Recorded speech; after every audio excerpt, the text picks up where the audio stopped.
The Resident Patient. Glancing over the somewhat incoherent series of memoirs with which I have endeavoured to illustrate a few of the mental peculiarities of my friend Mr. Sherlock Holmes, I have been struck by the difficulty which I have experienced in picking out examples which shall in every way answer my purpose. For in those cases in which Holmes has performed some tour de force of analytical reasoning, and has demonstrated the value of his peculiar methods of investigation, the facts themselves have often been so slight or so commonplace that I could not feel justified in laying them before the public. On the other hand, it has frequently happened that he has been concerned in some research where the facts have been of the most remarkable and dramatic character, but where the share which he has himself taken in determining their causes has been less pronounced than I, as his biographer, could wish. The small matter which I have chronicled under the heading of A Study in Scarlet, and that other later one connected with the loss of the Gloria Scott, may serve as examples of this Scylla and Charybdis, which are forever threatening the historian. It may be that in the business of which I am now about to write the part which my friend played is not sufficiently accentuated, and yet the whole train of circumstances is so remarkable that I cannot bring myself to omit it entirely from this series. It had been a close, rainy day in October. Our blinds were half drawn, and Holmes lay curled upon the sofa, reading and rereading a letter which he had received by the morning post. For myself, my term of service in India had trained me to stand heat better than cold, and a thermometer of 90 was no hardship. But the paper was uninteresting. Parliament had risen, everybody was out of town, and I yearned for the glades of the New Forest or the shingle of Southsea. A depleted bank account had caused me to postpone my holiday, and as to my companion, neither the country nor the sea presented the slightest attraction to him. He loved to lie in the very centre of 5 millions of people, with his filaments stretching out and running through them, responsive to every little rumour or suspicion of unsolved crime. Appreciation of nature found no place among his many gifts, and his only change was when he turned his mind from the evil-doer of the town to track down his brother of the country. Finding that Holmes was too absorbed for conversation, I had tossed aside the barren paper, and leaning back in my chair, I fell into a brown study. Suddenly, my companion's voice broke in upon my thoughts. "You are right, Watson," said he. "It does seem a very preposterous way of settling a dispute." "Most preposterous!" I exclaimed, and then, suddenly realizing how he had echoed the inmost thought of my soul, I sat up in my chair and stared at him in blank amazement. "What is this, Holmes?" I cried. "This is beyond anything which I could have imagined." He laughed heartily at my perplexity. "You remember," said he, "that some little time ago, when I read you the passage in one of Poe's sketches, in which a close reasoner follows the unspoken thought of his companion, you were inclined to treat the matter as a mere tour de force of the author. On my remarking that I was constantly in the habit of doing the same thing, you expressed incredulity." "Oh, no." "Perhaps not with your tongue, my dear Watson, but certainly with your eyebrows. So when I saw you throw down your paper and enter upon a train of thought, I was very happy to have the opportunity of reading it off, and eventually of breaking into it, as a proof that I had been in rapport with you." But I was still far from satisfied. "In the example which you read to me," said I, "the reasoner drew his conclusions from the actions of the man whom he observed. If I remember right, he stumbled over a heap of stones, looked up at the stars, and so on. But I have been seated quietly in my chair, and what clues can I have given you?" "You do yourself an injustice. The features are given to man as the means by which he shall express his emotions, and yours are faithful servants." "Do you mean to say that you read my train of thoughts from my features?" "Your features, and especially your eyes. Perhaps you cannot yourself recall how your reverie commenced?" "No, I cannot." "Then I will tell you. After throwing down your paper, which was the action which drew my attention to you, you sat for half a minute with a vacant expression. Then your eyes fixed themselves upon your newly framed picture of General Gordon, and I saw by the alteration in your face that a train of thought had been started. But it did not lead very far. Your eyes turned across to the unframed portrait of Henry Ward Beecher, which stands upon the top of your books. You then glanced up at the wall, and of course your meaning was obvious. You were thinking that if the portrait were framed, it would just cover that bare space and correspond with Gordon's picture over there. "You followed me wonderfully," I exclaimed. "So far I could hardly have gone astray. But now your thoughts went back to Beecher, and you looked hard across as if you were studying the character in his features. Then your eyes ceased to pucker, but you continued to look across, and your face was thoughtful. You were recalling the incidents of Beecher's career.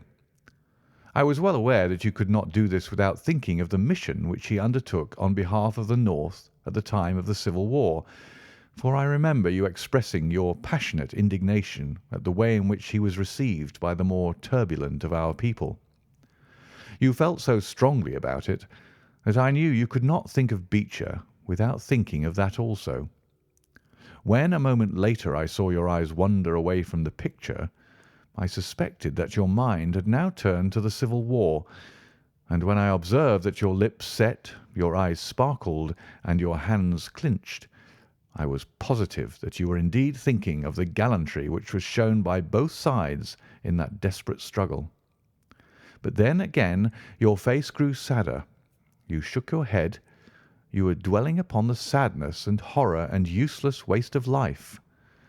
Your hand stole towards your own old wound, and a smile quivered on your lips, which showed me that the ridiculous side of this method of settling international questions had forced itself upon your mind. At this point I agreed with you that it was preposterous, and was glad to find that all my deductions had been correct. "Absolutely," said I. "And now that you've explained it, I confess that I am as amazed as before." "It was very superficial, my dear Watson, I assure you. I should not have intruded it upon your attention had you not shown some incredulity the other day, but the evening has brought a breeze with it. What do you say to a ramble through London?" I was weary of our little sitting-room and gladly acquiesced. For 3 hours we strolled about together, watching the ever-changing kaleidoscope of life as it ebbs and flows through Fleet Street and the Strand.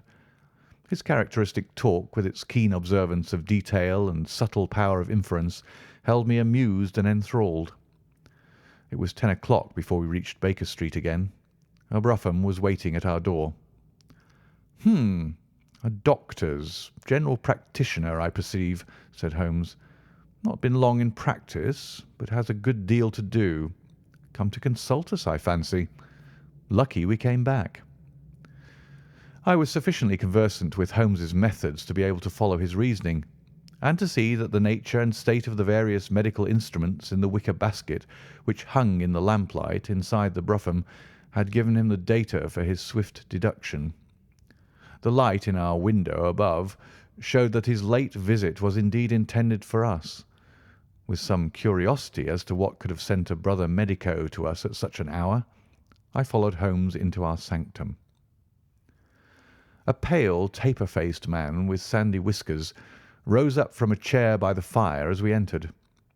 His age may not have been more than 3 or 34, but his haggard expression and unhealthy hue told of a life which has sapped his strength and robbed him of his youth. His manner was nervous and shy, like that of a sensitive gentleman, and the thin white hand which he laid on the mantelpiece as he rose was that of an artist rather than of a surgeon. His dress was quiet and sombre, a black frock coat, dark trousers, and a touch of colour about his necktie. "Good evening, Doctor," said Holmes cheerily. "I am glad to see that you have only been waiting a very few minutes." "You spoke to my coachman, then?" "No, it was the candle on the side table that told me. Pray resume your seat and let me know how I can serve you." "My name is Dr. Percy Trevelyan," said our visitor, "and I live at 403 Brook Street." "Are you not the author of a monograph upon obscure nervous lesions?" I asked. His pale cheeks flushed with pleasure at hearing that his work was known to me. "I so seldom hear of the work that I thought it was quite dead," said he. "My publishers gave me a most discouraging account of its sale. You are yourself, I presume, a medical man?" "A retired army surgeon." "My own hobby has always been nervous disease. I should wish to make it an absolute speciality, but of course a man must take what he can get at first. This, however, is beside the question, Mr. Sherlock Holmes, and I quite appreciate how valuable your time is. The fact is that a very singular train of events has occurred recently at my house in Brook Street, and to-night they came to such a head that I felt it was quite impossible for me to wait another hour before asking for your advice and assistance." Sherlock Holmes sat down and lit his pipe. "You are very welcome to both," said he. "Pray let me have a detailed account of what the circumstances are which have disturbed you." "One or two of them are so trivial," said Dr. Trevelyan, "that really I am almost ashamed to mention them. But the matter is so inexplicable, and the recent turn which it has taken is so elaborate, that I shall lay it all before you, and you shall judge what is essential and what is not.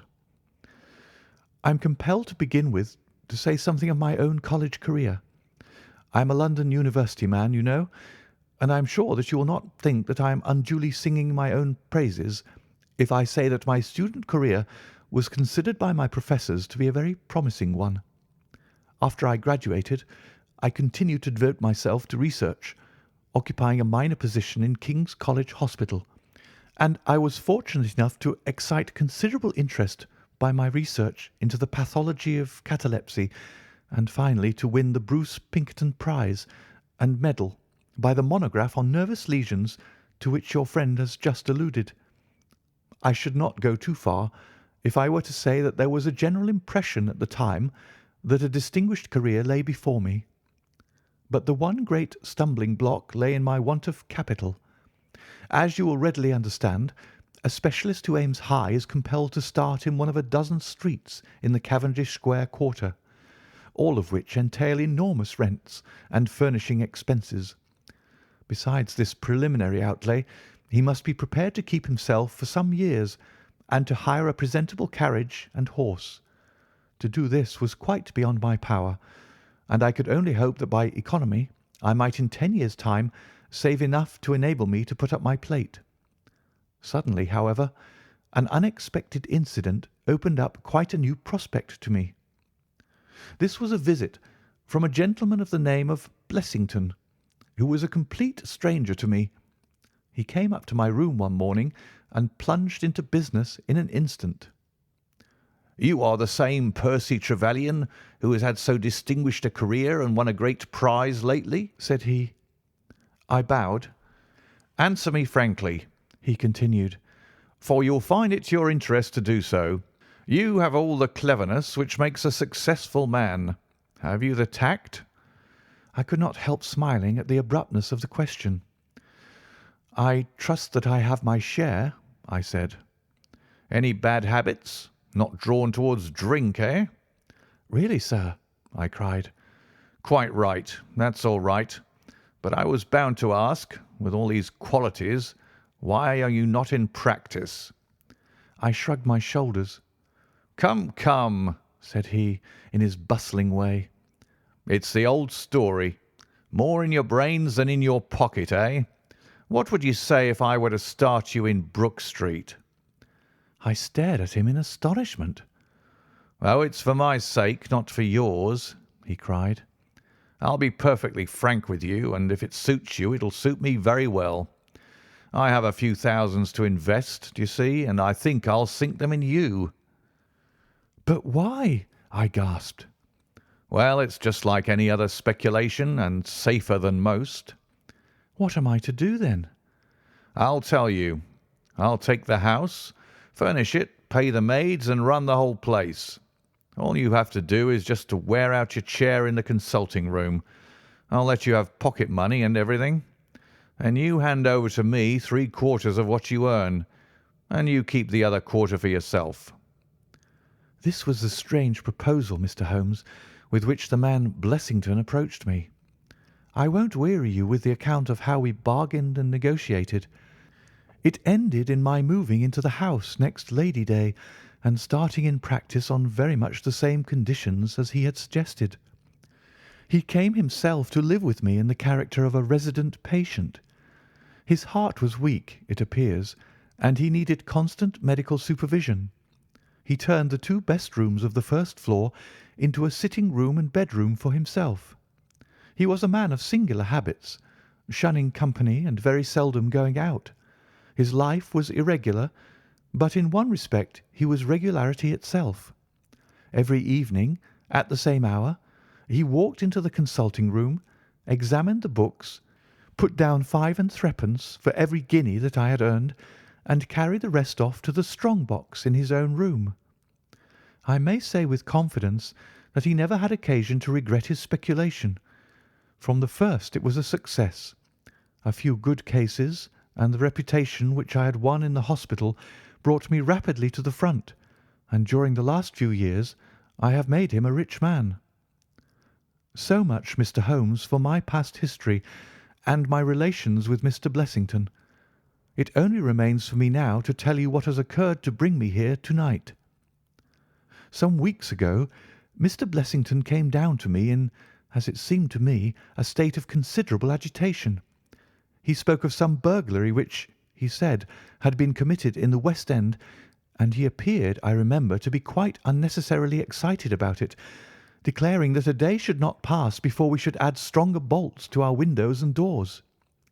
For a week he continued to be in a peculiar state of restlessness, peering continually out of the windows and ceasing to take the short walk which had usually been the prelude to his dinner. From his manner it struck me that he was in mortal dread of something or somebody, but when I questioned him upon the point, he became so offensive that I was compelled to drop the subject.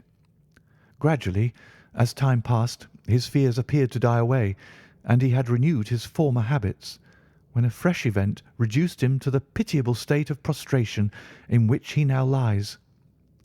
What happened was this. 2 days ago I received the letter which I now read to you. Neither address nor date is attached to it. "A Russian nobleman who is now resident in England," it runs, "would be glad to avail himself of the professional assistance of Dr. Percy Trevelyan. He has been for some years a victim to cataleptic attacks, on which, as is well known, Dr. Trevelyan is an authority. He proposes to call at about 6:15 tomorrow evening, if Dr. Trevelyan will make it convenient to be at home."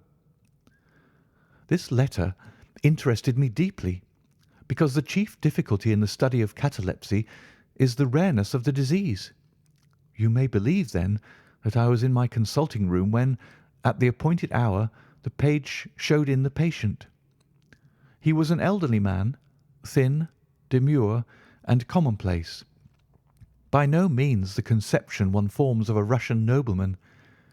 I was much more struck by the appearance of his companion.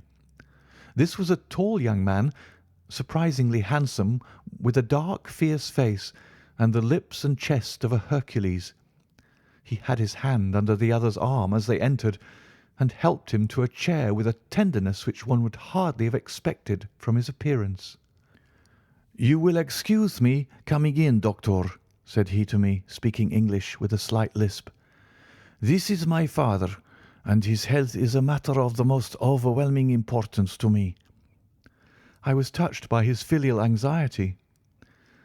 "You would perhaps care to remain during the consultation?" said I. "Not for the world," he cried with a gesture of horror. "It is more painful to me than I can express.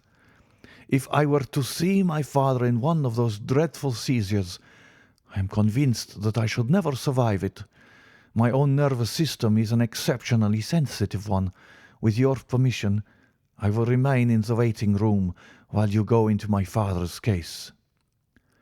To this, of course, I assented, and the young man withdrew. The patient and I then plunged into a discussion of his case, of which I took exhaustive notes. He was not remarkable for intelligence, and his answers were frequently obscure, which I attributed to his limited acquaintance with our language. Suddenly, however, as I sat writing, he ceased to give any answer at all to my inquiries, and on my turning towards him, I was shocked to see that he was sitting bolt upright in his chair, staring at me with a perfectly blank and rigid face. He was again in the grip of his mysterious malady. My first feeling, as I have just said, was one of pity and horror. My second, I fear, was rather one of professional satisfaction. I made notes of my patient's pulse and temperature, tested the rigidity of his muscles, and examined his reflexes. There was nothing markedly abnormal in any of these conditions, which harmonized with my former experiences. I had obtained good results in such cases by the inhalation of nitrite of amyl, and the present seemed an admirable opportunity of testing its virtues. The bottle was downstairs in my laboratory, so leaving my patient seated in his chair, I ran down to get it. There was some little delay in finding it, 5 minutes, let us say, and then I returned. Imagine my amazement to find the room empty and the patient gone. Of course, my first act was to run into the waiting room. The son had gone also. The hall door had been closed, but not shut. My page, who admits patients, is a new boy, and by no means quick. He waits downstairs and runs up to show patients out when I ring the consulting room bell. He had heard nothing, and the affair remained a complete mystery. Mr. Blessington came in from his walk shortly afterwards, but I did not say anything to him upon the subject, for, to tell the truth, I have got in the way of late of holding as little communication with him as possible. Well, I never thought that I should see anything more of the Russian and his son, so you can imagine my amazement when, at the very same hour this evening, they both came marching into my consulting room just as they had done before. I feel that I owe you a great many apologies for my abrupt departure yesterday, doctor, said my patient. I confess that I was very much surprised at it, said I. Well, the fact is, he remarked, that when I recover from these attacks, my mind is always very clouded as to all that has gone before. I woke up in a strange room, as it seemed to me, and made my way out into the street in a sort of dazed way when you were absent. And I, said the son, seeing my father pass the door of the waiting room, naturally thought that the consultation had come to an end. It was not until we had reached home that I began to realize the true state of affairs. Well, said I, laughing, there is no harm done, except that you puzzled me terribly. So if you, sir, would kindly step into the waiting room, I shall be happy to continue our consultation, which was brought to so abrupt an ending. For half an hour or so, I discussed that old gentleman's symptoms with him, and then, having prescribed for him, I saw him go off upon the arm of his son. I have told you that Mr. Blessington generally chose this hour of the day for his exercise. He came in shortly afterwards and passed upstairs. An instant later, I heard him running down, and he burst into my consulting room like a man who is mad with panic. "Who has been in my room?" he cried. "No one," said I. "It's a lie!" he yelled. "Come up and look." I passed over the grossness of his language, as he seemed half out of his mind with fear.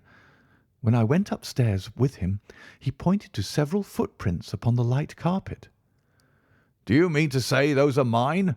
he cried.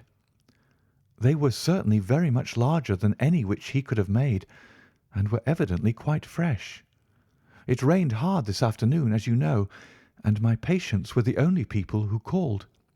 It must have been the case, then, that the man in the waiting room had, for some unknown reason, while I was busy with the other, ascended to the room of my resident patient.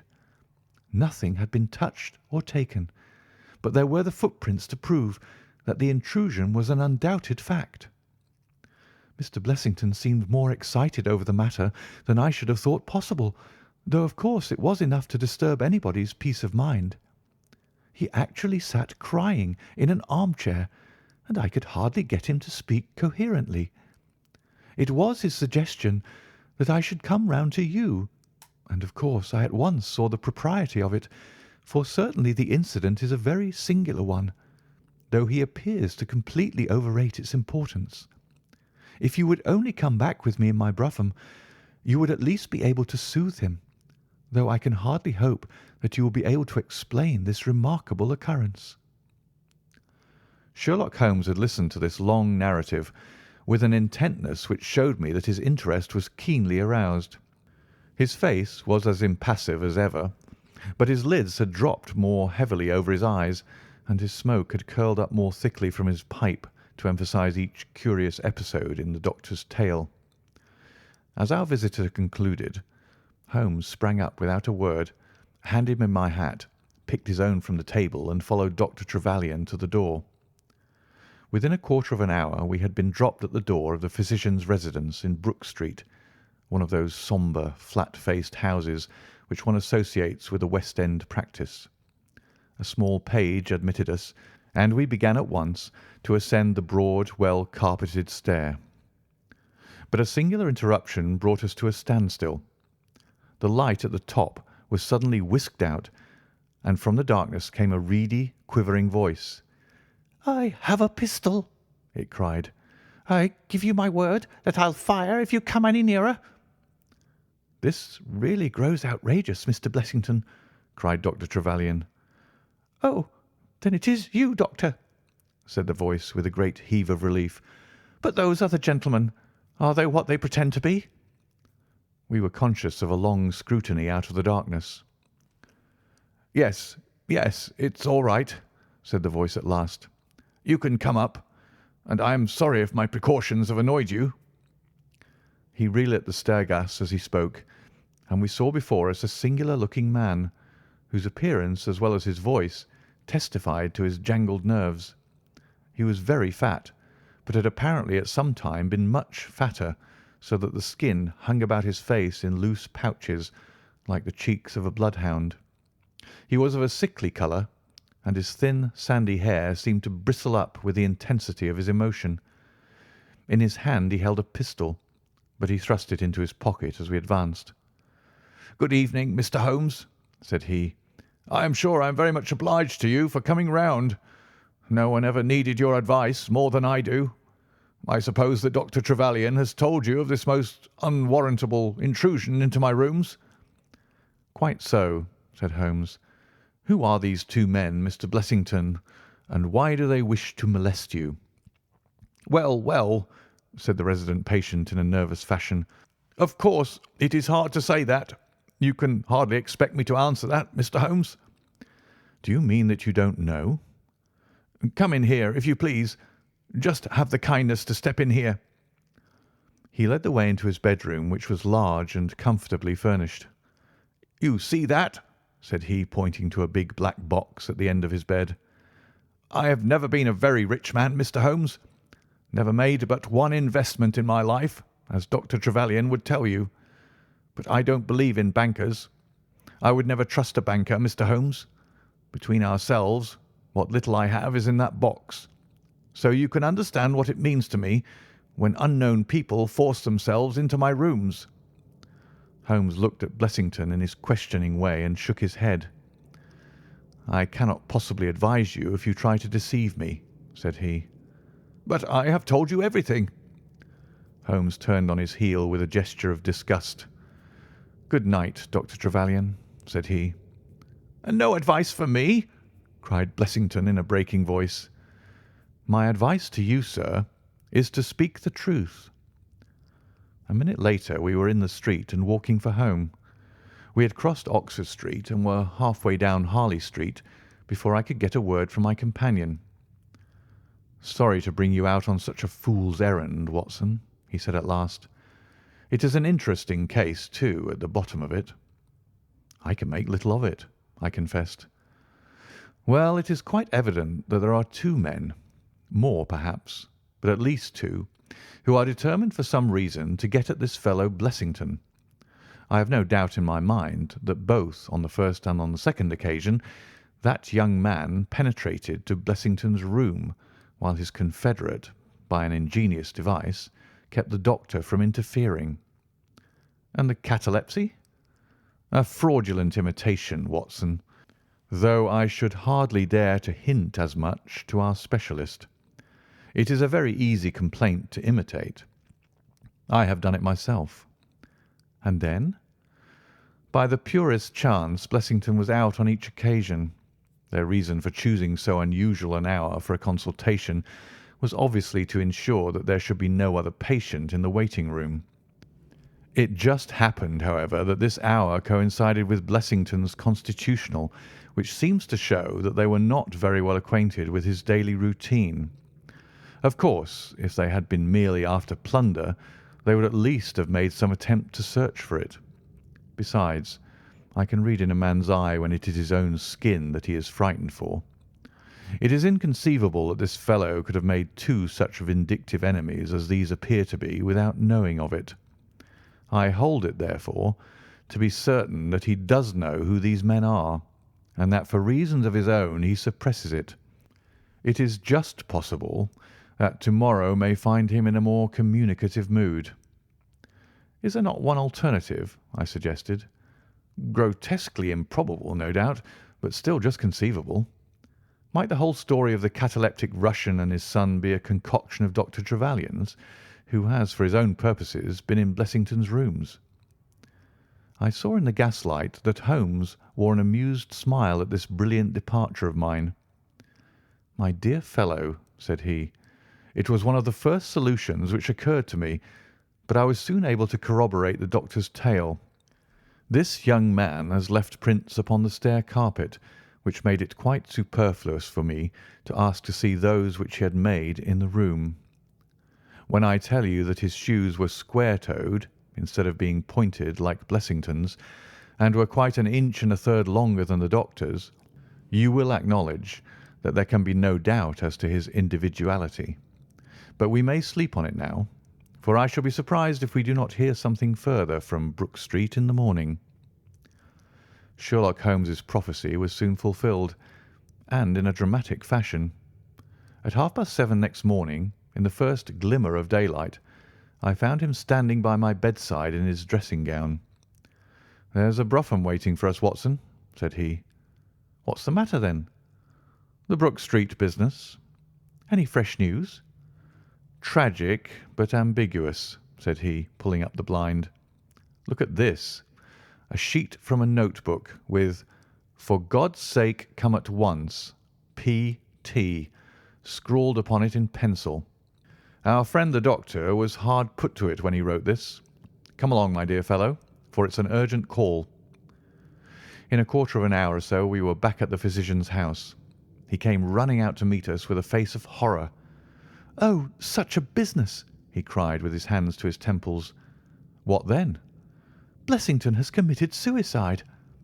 Holmes whistled. "Yes, he hanged himself during the night." We had entered, and the doctor had preceded us into what was evidently his waiting room. "I really hardly know what I'm doing," he cried. "The police are already upstairs. It has shaken me most dreadfully." "When did you find out?" "He has a cup of tea taken in to him early every morning. When the maid entered about 7, there the unfortunate fellow was hanging in the middle of the room. He had tied his cord to the hook on which the heavy lamp used to hang, and he had jumped off from the top of the very box that he showed us yesterday." Holmes stood for a moment in deep thought. "With your permission," said he at last, "I should like to go upstairs and look into the matter." We both ascended, followed by the doctor. It was a dreadful sight which met us as we entered the bedroom door. I have spoken of the impression of flabbiness which this man Blessington conveyed. As he dangled from the hook, it was exaggerated and intensified until he was scarce human in his appearance. The neck was drawn out like a plucked chicken's, making the rest of him seem the more obese and unnatural by contrast. He was clad only in his long night-dress, and his swollen ankles and ungainly feet protruded starkly from beneath it.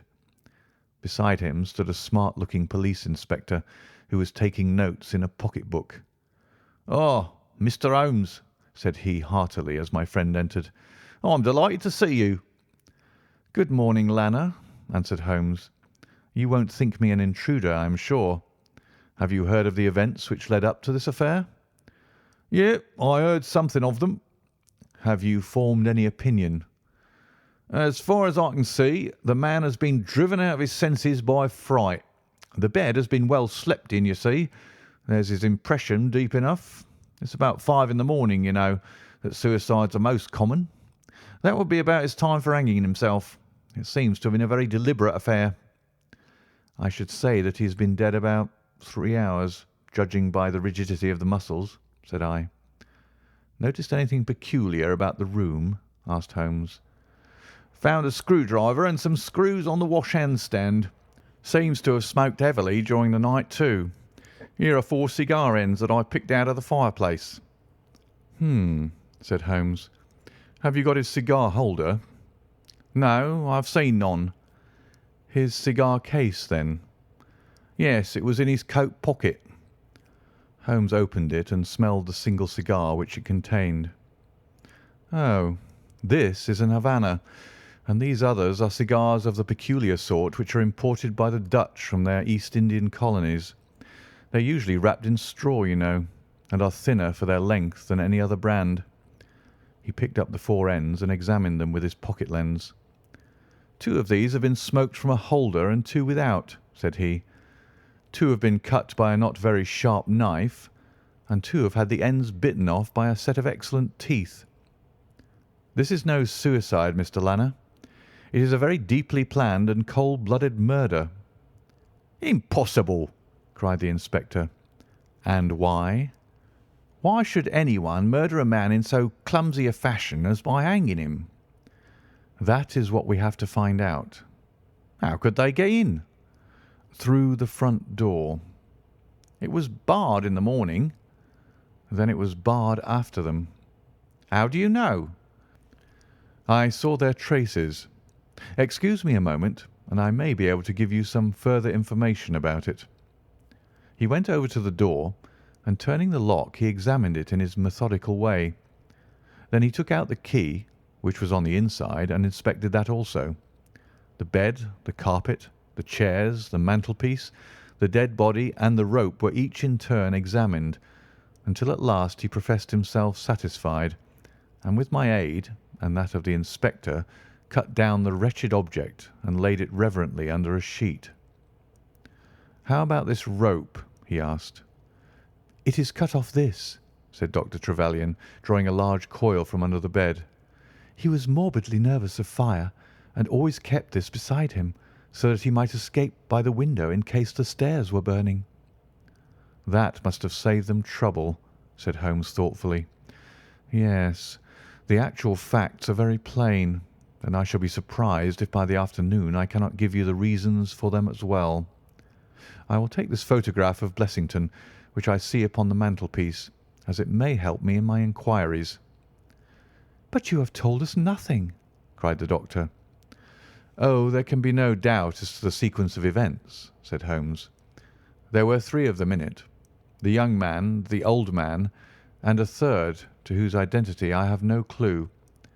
The first 2, I need hardly remark, are the same who masqueraded as the Russian count and his son, so we can give a very full description of them. They were admitted by a confederate inside the house. If I might offer you a word of advice, Inspector, it would be to arrest the page, who, as I understand, has only recently come into your service, Doctor." "The young imp cannot be found," said Dr. Trevelyan. "The maid and the cook have just been searching for him." Holmes shrugged his shoulders. "He has played a not unimportant part in this drama," said he. "The 3 men having ascended the stairs, which they did on tiptoe, the elder man first, the younger man second, and the unknown man in the rear." "My dear Holmes!" I ejaculated. "Oh, there could be no question as to the superimposing of the footmarks. I had the advantage of learning which was which last night. They ascended, then, to Mr. Blessington's room, the door of which they found to be locked. With the help of a wire, however, they forced round the key. Even without the lens you will perceive by the scratches on this ward where the pressure was applied. On entering the room their first proceeding must have been to gag Mr. Blessington. He may have been asleep, or he may have been so paralysed with terror as to have been unable to cry out. These walls are thick, and it is conceivable that his shriek, if he had time to utter one, was unheard. Having secured him, it is evident to me that a consultation of some sort was held. Probably it was something in the nature of a judicial proceeding. It must have lasted for some time, for it was then that these cigars were smoked. The older man sat in that wicker chair. It was he who used the cigar holder. The younger man sat over yonder. He knocked his ash off against the chest of drawers. The third fellow paced up and down. Blessington, I think, sat upright in the bed, but of that I cannot be absolutely certain. Well, it ended by their taking Blessington and hanging him. The matter was so prearranged that it is my belief that they brought with them some sort of block or pulley which might serve as a gallows. That screwdriver, and those screws were, as I conceive, for fixing it up. Seeing the hook, however, they naturally saved themselves the trouble. Having finished their work, they made off, and the door was barred behind them by their confederate. We had all listened with the deepest interest to this sketch of the night's doings which Holmes had deduced from signs so subtle and minute that even when he had pointed them out to us, we could scarcely follow him in his reasoning. The inspector hurried away on the instant to make inquiries about the page, while Holmes and I returned to Baker Street for breakfast. "I'll be back by 3:00, said he, when we had finished our meal. "Both the inspector and the doctor will meet me here at that hour, and I hope by that time to have cleared up any little obscurity which the case may still present." Our visitors arrived at the appointed time, but it was 3:45 before my friend put in an appearance. From his expression as he entered, however, I could see that all had gone well with him. "Any news, Inspector?" "We've got the boy, sir." "Excellent. And I have got the men." "You have got them?" we cried all three. "Well, at least I have got their identity.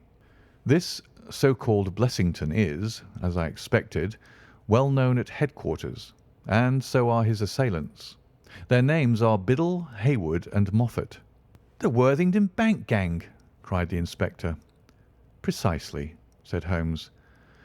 "Then Blessington must have been Sutton." "Exactly," said Holmes. "Why, that makes it as clear as crystal," said the inspector. But Trevelyan and I looked at each other in bewilderment.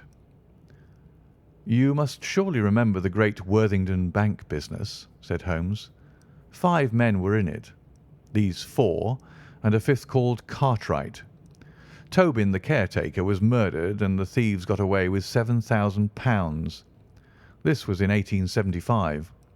They were all 5 arrested, but the evidence against them was by no means conclusive. This Blessington, or Sutton, who was the worst of the gang, turned informer. On his evidence Cartwright was hanged, and the other 3 got 15 years apiece. When they got out the other day, which was some years before their full term, they set themselves, as you perceive, to hunt down the traitor and to avenge the death of their comrade upon him. Twice they tried to get at him and failed. A third time, you see, it came off. Is there anything further which I can explain, Dr. Trevelyan?" "I think you've made it all remarkably clear," said the doctor. "No doubt the day on which he was perturbed was the day when he had seen of their release in the newspapers." "Quite so. His talk about a burglary was the merest blind." "But why could he not tell you this?" "Well, my dear sir, knowing the vindictive character of his old associates, he was trying to hide his own identity from everybody as long as he could.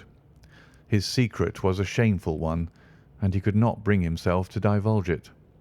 However, wretch as he was still living under the shield of British law, and I have no doubt, Inspector, that you will see that though that shield might fail to guard, the sword of justice is still there to avenge. Such were the singular circumstances in connection with the resident patient and the Brook Street doctor. From that night nothing has been seen of the three murderers by the police, and it is surmised at Scotland Yard that they were among the passengers of the ill-fated steamer Nora Creina, which was lost some years ago with all hands upon the Portuguese coast, some leagues to the north of Oporto. The proceedings against the page broke down for want of evidence, and the Brook Street mystery, as it was called, has never until now been fully dealt with in any public print. End of The Resident Patient.